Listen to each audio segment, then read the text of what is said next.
In the distance, there was quite a large outcrop with islands around it. And said, maybe that's low tongue. There you go. It didn't have a map, though, did we? Yeah.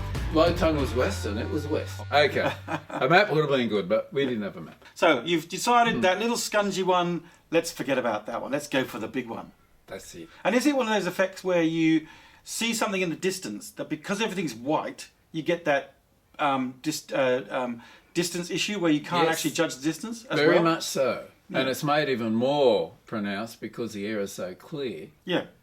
So that looks that way, but it's actually twice the distance away or something. Yeah. Exactly. And you're going towards it and never seem to get it. Yeah. That's exactly what happens. Yeah. Well, I knew this was a fair way off and said, look, if we head out there, we might not make it out back. Yeah. So we'll have to camp overnight. And you come prepared for that anyway. You got all your survival gear for that. Yeah, we had full survival gear, so we can do it. But Graham said, no. And he announces this at this stage, I've got to get back to change records. That's what I'm saying. I can't understand that whole idea. Like you said, you've got to change your records every day, blah, blah, blah, blah. And there's people who just can't just go and do it for you. Well, I had a stand-in. Yeah. That's Pete Davies, Pete the Pom. Pete the Pom. Yeah. Yep. Who would change. I'd just radio back and say, Pete, can you change my records tomorrow morning? Yeah, he said, no problem. Graham had no stand-in. Anyway, I said, I don't know about going out there if we got to get back. George wanted to go on. Gloom, I can't remember what he thought, but he probably wanted to go on. So I caved in and off we went. What could possibly go wrong? What could possibly go wrong? I think that should be the name of this one. What could possibly go wrong? Okay, so we're burning towards this great outcrop. Yes, that never seemed to get closer. That's right. And then, of course, the ice is getting worse. And there's what you call black ice. That's very thin ice. You do not go over black ice. So does it look physically black? Pretty black. Very, very dark. Okay. And I think I mentioned in another podcast, there was one, it was blue ice. Yeah, that's some different colours. Big crack. That was one thing that happened, and that was on this trip. They're heading straight towards this great big tide crack full of blue ice, and I thought, we're done. Because the tide crack was wider than the sled was long, which is probably something like a 10 foot or something. We did make it across. Somehow Dan knew that it would be all right, but we didn't think so. Anyway. It's good to have that trust. Okay. And eventually, we got to this rocky outcrop. What time are we talking about? Oh, well, I think it was about 2-ish, something 2-ish in the afternoon? Yeah. Okay, so you had a lot more daylight to go. A lot of daylight. So you got to this great rocky outcrop. So paint a picture. Tell us what it looks like. Brilliant colours. Colours, okay. Yeah, reds and browns and blacks. That's interesting, isn't it? It's like, why would it be so brilliantly coloured? Is this... Well, in the Antarctic, you don't get chemical weathering on the rocks. Very little, if any. So they retain their colours. Say in Australian warmer climates, rocks over maybe decades start to turn grey. Okay. Not down there. And they retain their original pristine colours. And it can be very colourful. And the rocks around the Mawson area were colourful. And this was outstanding. Just looking at it from a distance, it just would be just some largish rocky outcrop. But as you get closer, the colours would start to sort of solidify. So it's drawing you in as you get closer. Yeah. And to make matters better, for some reason around this area there was a lot of exotic icebergs. When you say exotic, what does that mean? They're not just plain old tabular icebergs, which was the flat top, huge ones. Yeah. They were all sorts of shapes, and it's just the way they weathered. Often they'd flipped upside down and then weathered, and they could look pretty exotic. So they're around the island. This is the island we were going. Well, there was a rocky outcrop and a few islands. Yeah. And there was ice caves to get into. It was great. Yeah. I would have. So it was really good time to just explore. Yeah, which is what we did. Then I thought, it's getting late. We're gonna have to go. Yeah, because you've been on the run now for good 5 hours or so. Yep. 4 or 5 hours. So it's like, that's 5 hours back again. So you've got to really start to figure that one out. As we found out. Yeah, because the right thing to do was to stay, camp the night and enjoy I had another go at persuading them to stay, but no, Graham had to get back. Okay. Jeez. So it was about 4 o'clock in the afternoon. Off we set. Yeah. East. East this time. Right, east.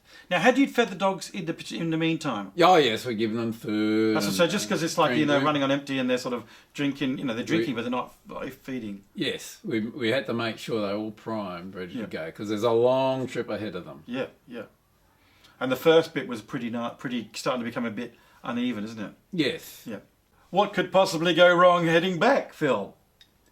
Well, we had to negotiate the bad ice. Yeah.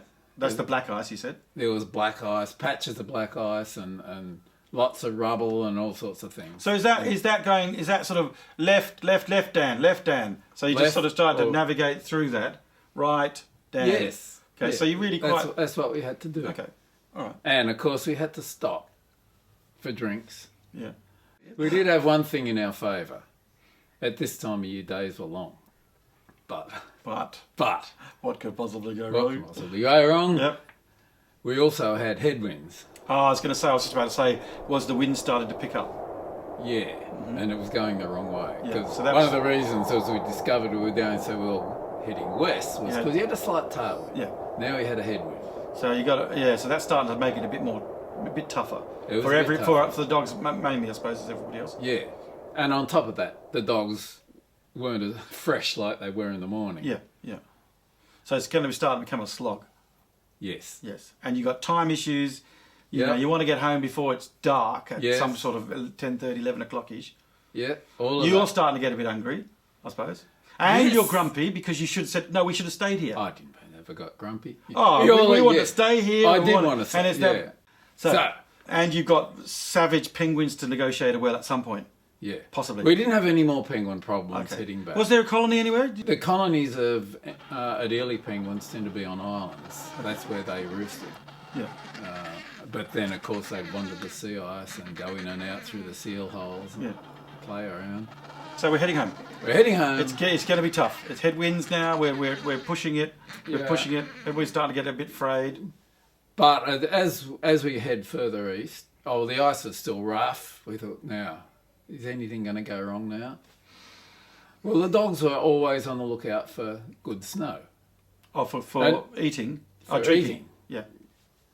And they'd spotted some, they were heading straight forward. Normally you give them their head, but between the snow they were looking at and where we were was this great big pressure ridge.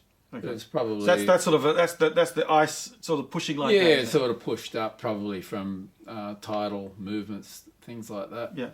Well, this didn't bother them. They were going to just go. So they came up the ridge, went shooting up the top, heading down the other side. Whammo!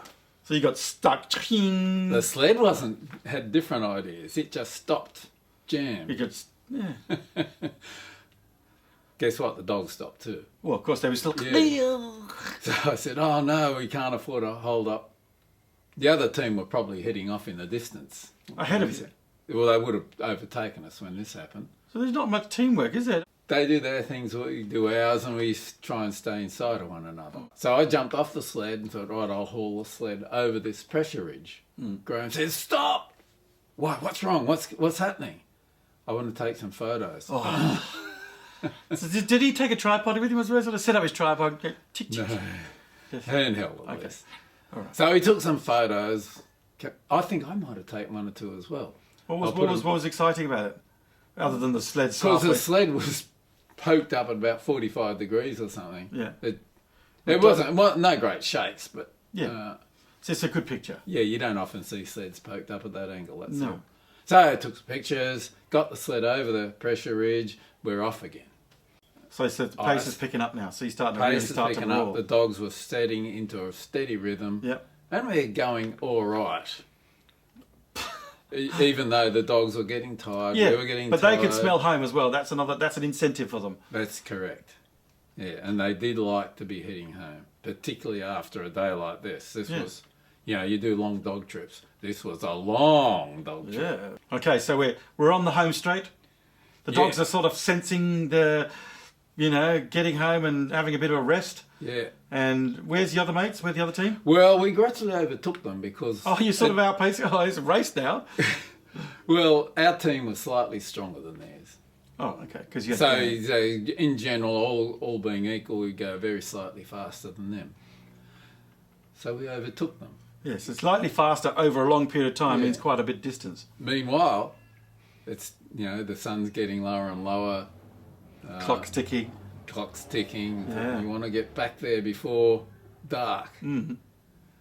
So, the team behind is getting further and further behind. And you just literally don't wait for them. You just say, right, we're heading home, we're going due east. You should hit Mawson somewhere down the rack. I mean, there's a problem of overshooting Mawson. Oh no! I know, because I suppose they have that light gloom, that light glow. If we were both asleep, the dogs would have still. Well, that's right, because the dogs are going to. The dogs knew exactly where they were going. So are you still running, or are you sort of on the back now, or sitting on the sled? sled? I think we did a bit of both. Yeah. Because they're not going as fast, you could run. So you do that from time to time to keep warm. Keep warm, yeah. And late in the day now, it's starting to get cold. Yeah. So things are starting to build up. The light's going. It's getting colder. It's been a long time, so you're really starting to go, oh, come on. We was hanging out to get back as the dogs were, I can tell you. Meanwhile, the other team is way back. So they're really starting to make the distance. We thought, oh, you're on your own, boys. We're just going to get back. Do you have any sort of navigation lights on the sleds? No. It's like a thing that when you're doing at night, you got to. You don't normally travel at night, and the dusks are very long down there. So we got back. I think it was about 10:30 at night, and it was still enough light to see what you're doing. Yeah. Just. You smell the things from the cookhouse. Well, if they had any food left for you. We were starving. Oh, I would think so, especially with that sort of energy output on a constant basis. Okay, so you got back about 10:30, and the other guys were literally somewhere back there. Somewhere back there, about an hour later. No, you got a lot of stuff to do, haven't you? You got to unpack it, put the dogs away. We could hardly stand. We were pretty tired. We were lucky. Some of the other people down there were very kind to us. They came out and helped us get the dogs up, and then they said, go in and have a feed. Yeah. So that's kind of nice of them, isn't it? It was very nice of them. It's like late at night, they're sort of going to turn in now. They're obviously waiting for you to come back and expecting the worst. Well, we would have radioed them and said we're on our way. Yeah. And, but there's always that little concern from the others, make sure you actually do get back safely. Yeah. And then when we got back, they were up, they helped us get the dogs back on the dog line, feed the dogs, pat the dogs, etc., etc. Yeah. So you're home and hosed? Home and fed. Fed and home. And off to bed? Off to bed to crash? No. Oh, come on. Part of the ritual is yarning and eating. I suppose you haven't been talking much all day because you've been talking to the dogs all day. And so you sort of sitting there going, oh, geez, you guys being a bit late. Well, how long? An hour later, the other guys turned up. Yeah. But in the meantime, we thought, we better find out, was that Low Tongue we went to? It seemed a long way further. Well, if we had a map. Someone dug up a map and we looked at it. Yeah. And we realised, that's Low Tongue there. That little fuzzy bit. That little thing we thought was of no great account. That was Low Tongue. And you went to the Big Tongue, or whatever it is. Big Tongue, yeah, which was called Stanton Islands. So we'd done 110 kilometres or 68 miles in one day. That's a lot. That's a lot when you're travelling on dogs. That's a hell of a lot. That's an extraordinary achievement, and yet it's also a bit silly because you didn't expect to have to travel that far. That's right. But if you had a map... Well, if we looked at the map, we would have realised that scribby little outcrop had to be Low Tongue because there was no other significant outcrop that it could have been. An achievement, but it's sort of like a great milestone and one for the records, but I'm sure somebody wasn't too happy about it. Well, Graham was not happy. Yeah, because he said, you didn't give us a good description of Low Tongue. Oh, so he's giving it to somebody else? Yeah, no. Oh, sorry, so you guys didn't get it. Yeah, to other people in the base. Now me, I thought it was great. Yeah, you had a great time. Good photos. Did have a great time, yeah. Well, an hour later, the other two turned up. Now, they could hardly move. Yeah. They said, they were so exhausted. He said, why so late? They said, the dogs went on strike. What does that mean? The dogs just take up placards and go, we will not be... Almost. Okay. But they would get so far, and they said, we're too naked. And they just stopped. Yeah. And they did that several times. So they got further and further behind? Yeah. Wow. And they said, George says, the dogs went on strike. Well, he's from Liverpool, so he's very familiar with strikes. It's extraordinary that the dogs they've had enough. They've had enough. They can't go on. That's right. And we remember that time when you had the dogs when they were cutting their feet. They literally had to stop. They did it then too. Yeah, so they've got some real nous, and you can only push them so far. And it has to be willingness to do it. They have to be willing. So what they would have to do is try and get them to some drinking snow. Yep. Give them, I don't know, 5 or 10 minutes rest, and then off they go again. Yeah, and slow. Yeah. Yeah, probably slower. So it's amazing that they got back only an hour after us. Yeah. Wow. So you made it. Everybody's safe. The dogs are okay. Yes. You had a great adventure. Some bruised egos, and obviously you were able to get home and do your change of your records. I was. Oh, what did you do? But that night, he said, we had now 4 opinions. What, did we do the right thing? Yeah. Was it a good day? Well, yes, no. When we told George what had happened, he broke out into a cackle. Oh, George the Liverpudlian. Yes, a Liverpudlian cackle. Oh, I don't know what that sounds like. He said, yeah, he said, geez, we're dumb, but at least we did it. Gloom, he was... Gloomy? No, he wasn't, actually. I can't remember what his opinion was, but I think by and large he was pretty pleased. Yeah, I mean, you've stepped out of the comfort zone sort of and gone further. It's like a Star Trek. He did leave it, let out a few expletives. Yes. Graham kept whinging. Oh. He was a pom, was he? No, he wasn't. Oh, okay, sorry. Now, me? What do you think I thought? I think you were going, yeah, that was the best trip ever. And I'm going to put it in my memoirs. I'm going to do podcasts with it and everything else. And we met the penguin. The penguin was a cool one. We had some adventures on this trip. It was a great day as far as I was concerned. My only regret was that we couldn't have camped overnight and stayed and had looked around. I think that would have been even more exciting. Okay, I think on that note, we shall call it closed for episode 10. We've met a milestone. 10 podcasts, ladies and gentlemen. Thank you so much for coming.